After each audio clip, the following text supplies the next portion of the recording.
Бұл кішкентай мақұлықтың бір ғана соққысынан мұхит түбінде қайнап тұрған су пайда болады.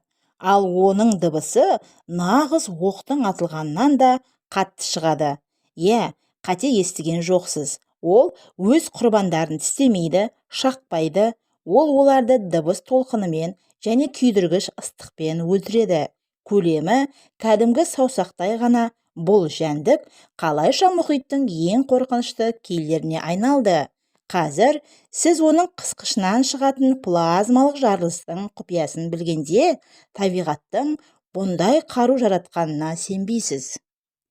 Армысыздар табиғаттың ең таңғажайып әрі шок шындықтарын әшкерелейтін жануарлар шындығы арнасының қырағы көрермендері. Бүгін біз мұхит түбінің ең қауіпті нағыз гангстері тапанша шаян туралы еш жерде айтылмаған сұмдық фактілерді ашамыз. Достар, каналымыздың өсуіне өте аз қалды.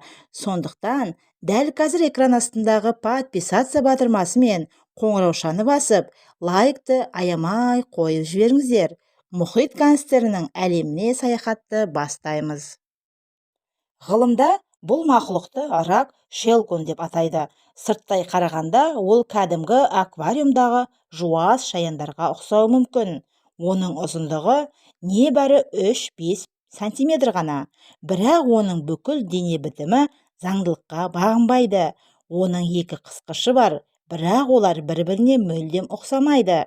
Біреуі кәдімгі кішкентай қысқыш болса, екіншісі өз денесінің жартысына жуықтайтын нағыз калибралы тапанша сияқты, үлкен болат қару сияқты. Осы бір ғана алып қысқыш мұхит түбіндегі бүкіл тіршілікті қорқынышта ұстауға жеткілікті. Енді оның басты қаруының сұмдық механизміне үңілейік. Бұл шаян оқ ататын кезде қысқышымен құрбанын қыспайды. Ол қысқышын ерекше күшпен сарт еткізіп жабады. Осы сәтте мынадай физикалық құбылыстар орын алады. Қысқыштың жабылу жылдамдығы сондай, сағатына 100 шақырым жылдамдықпен ол суды алға қарай оқ сияқты итеріп шығарады. Су астында жоғары қысымды көпіршік пайда болады. Бұл көпіршік алға ұшып барып жарылғанда, оның ішіндегі температура 4,5-5 градус Цельсийге дейін көтеріледі. Достар, бұл күннің беткі қабатының ыстықтығымен бірдей, яғни шаян су астында кішкентай күн бұлтын пайда қылады. Жарылыс кезінде шыққан дыбыс 210 децибелге жетеді.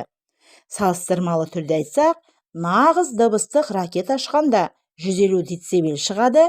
Бұл дыбыс толқыны жанындағы балықтар мен шаяндарды бір мезетте есінен тандырады, немесе ішкі құрылысын жарып жібереді. Жарылыс сәтінде су астында қысқа мерзімді жарық ұшқыны пайда болады. Бұл жәндіктер әлеміндегі ең жойқын қару. Тапанша шаян нағыз аяусыз хищник. Ол ешқашан азық іздеп ұзақ шаршамайды. Оның орнына тұзақ құру тактикасын қолданады. Ол мұхит түбіндегі тастардың немесе коралдардың астына тығылып құрбанын күтеді. Маңынан кішігірім балық, аш шаян немесе құрт өтіп бара жатқанда, ол інінен тек дәу қысқышын ғана шығарады. Шаян нысананы көздеп қысқышын тарс еткізеді. Соққы толқыны құрбанды зақымдаған сәтте шаян оны ініне сүйреп кіргізіп, тірідей жеп қояды. Егер оның қысқышы сынып қалса, табиғаттың кереметтігі сондай, келесі түлегенде оның кішкентай қысқышы алып тапаншаға айналады. Ал сынған жерінен жаңа кішкентай қысқыш өсіп шығады. Тапанша шаянның осындай жойқын қаруы болғанымен, оның көзі өте нашар көреді. Тіпті зағип деуге болады. Ол жаудың қайдан келе жатқанын сезбей қалуы мүмкін. Сондықтан ол су астында басқа бір балықпен нағыз әскери одақ құрады. Тапанша шаян өз інін вычок деп аталатын балықпен бөліседі. Шаян соқыр болса да, мықты құрылысшы. Ол үнемі інді тазалап, қазып отырады.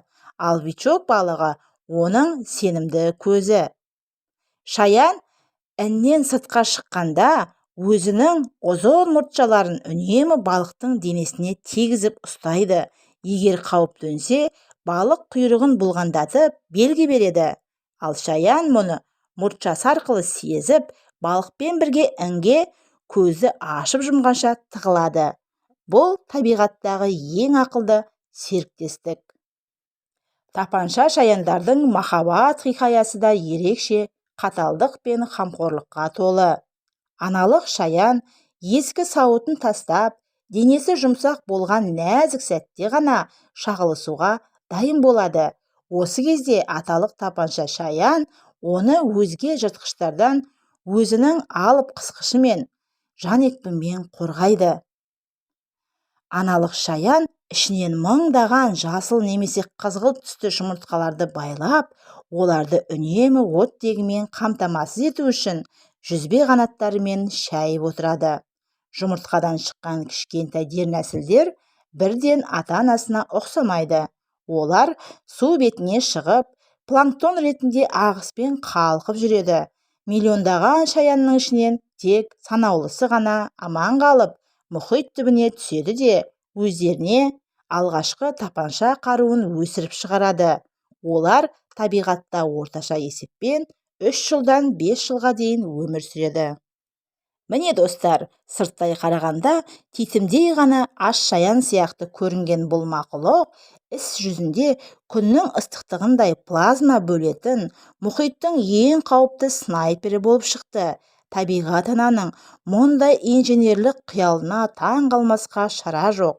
Егер сізге осы кішкентай киллер туралы видео ұнаса, каналымыздың тезірек өсуіне қолдау көрсетіп, дәл қазір лайк басып, пікірге өз ойыңызды жазып кетіңіз. Келесі видеода қандай шок жануар туралы білгіңіз келеді? Жануарлар шындығы арнасымен бірге болыңыздар. Келесі кездескенше сау саламатта болыңыздар.